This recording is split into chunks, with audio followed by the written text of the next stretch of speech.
Merci, monsieur le député Vigier. La parole est à madame Marie-Noëlle Battistel pour la Nouvelle Gauche.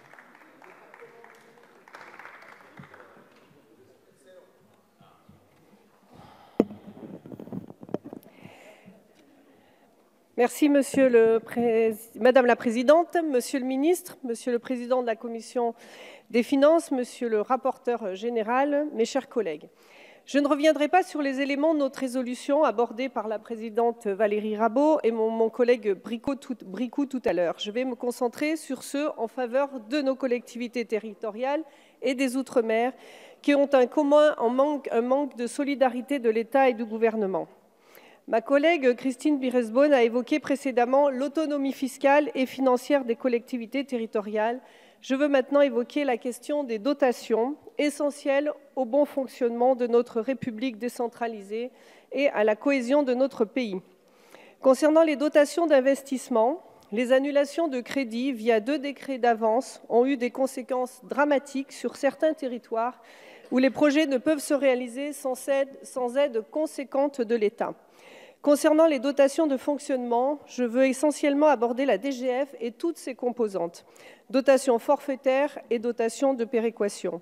Si on peut saluer la stabilité de l'enveloppe globale de la DGF, voire même sa très légère augmentation, on ne peut que déplorer une fois encore sa répartition totalement injuste, doublée d'une communication catastrophique.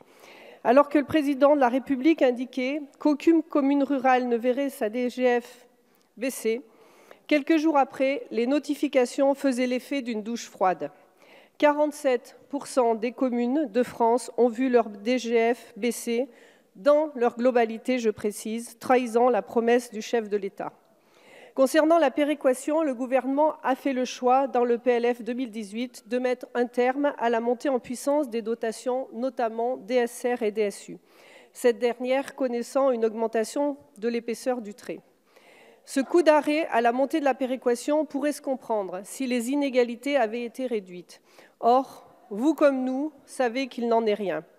Cette dotation qui avoisine les 30 milliards d'euros en 2018 repose sur une architecture opaque et un fonctionnement injuste régulièrement critiqué par les élus locaux ou les parlementaires, ici même ce soir, et dont vous avez découvert à vos dépens les effets avec ces baisses de DGF. Aussi, nous formons le vœu que le gouvernement accepte de poursuivre la réforme de la DGF. Après avoir évoqué les dotations, je veux maintenant parler des Outre-mer qui ont subi il y a quelques mois des catastrophes sans précédent.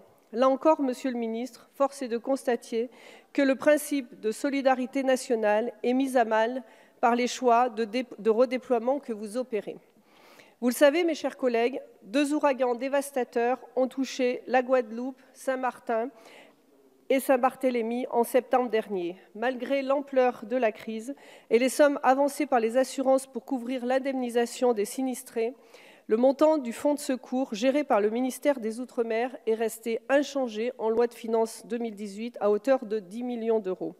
En plus de cette imprévision, cette attitude dilatoire de l'État s'est traduite par un redéploiement à hauteur de 33,7 millions d'euros en autorisations d'engagement et 15,2 millions d'euros en crédits de paiement pris directement sur les autres lignes budgétaires de la mission Outre-mer, finançant le logement social et le soutien à l'investissement local. Pas du tout.